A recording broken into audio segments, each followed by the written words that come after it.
Piercing the Darkness, SpiritFireTV.com. Hello, Gina. Thanks for taking time out of your day to talk with us. What's going on over there in China with that church that's basically, they had a court case yesterday? Yeah, this is Sichuan. So the case we talked about yesterday is actually about an elder, but their pastor is still being held right now. So this case happened last year.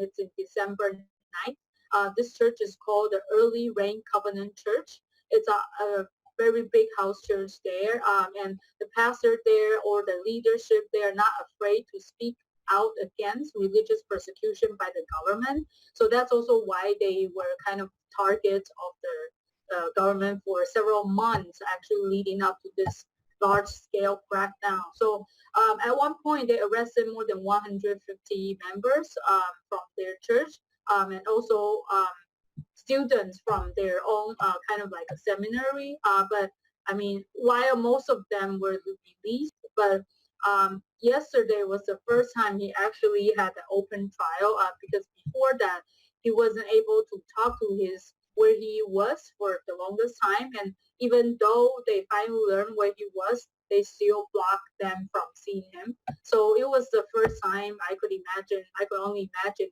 it must be very emotional for the wife to finally see him after many months. And he was charged under illegal business, which is very interesting because, what does an elder have to do with illegal business? That's just a very typical method for Chinese government to, accuse Christians. They typically charge you with, picking quarrels or illegal business or subversion of state power. So this elder in particular was charged with illegal business. And yesterday there was no conviction announced yet. And as in most of the cases, these trials are not open to public, so little is known about the next trial. But that is, I guess the only good news is that his wife was able to see him for the first time after a long time, and that there is some progress with regards to this case. But at the same time, his Pastor Wang Yi, he is still awaiting his trial, and his accusation is much more serious, which is excuse me, subversion of state power, and that can lead up to more than 10 years of imprisonment if convicted. And so we are still continue to follow up on their cases, and also asking for continuous prayers for all the members of Early Rain Covenant Church, because even if most of the people are outside, they are still subject to a lot of surveillance, harassment by the police. A lot of people have been asked to move, and the particular reason is just to kind of create a sense of fear in them that they should stop gathering.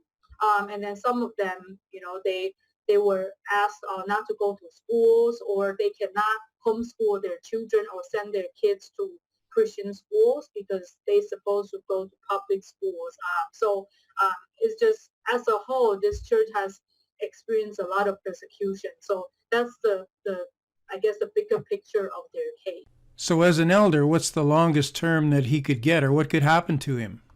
I mean, I think for illegal business, it will be a few years, but it's very, I personally don't think that he's going to get a longer sentence, because there were two other elders which at one point were also held like him, but both of those were released on bail.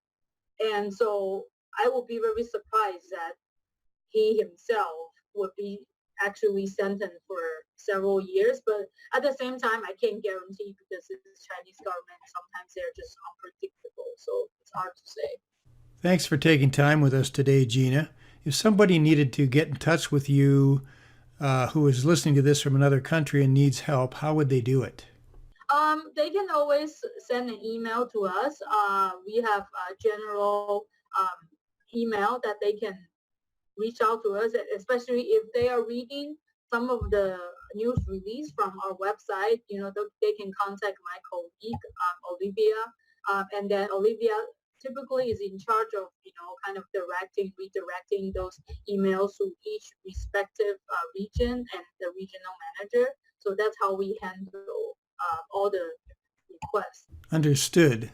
And how does your organization finance all these efforts in other countries? For the most part, we rely on crown donation, which is, we don't really have, any big grants. It's a lot of Christians, individual Christians who are passionate about helping the persecuted church. And also some churches, they partner with us. So rarely we would get large grants from bigger Christian organizations. But for the most part, it really is, our individual donors who have supported us over the years and passionate about this cause. Thanks, Gina. Everybody over here at Spirit Fire TV really appreciates all the work you guys are doing for our brothers and sisters around the world.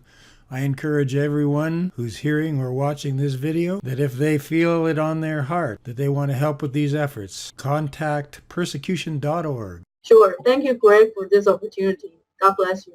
And God bless you, Gina, for all your hard work. Thank you. Bye-bye.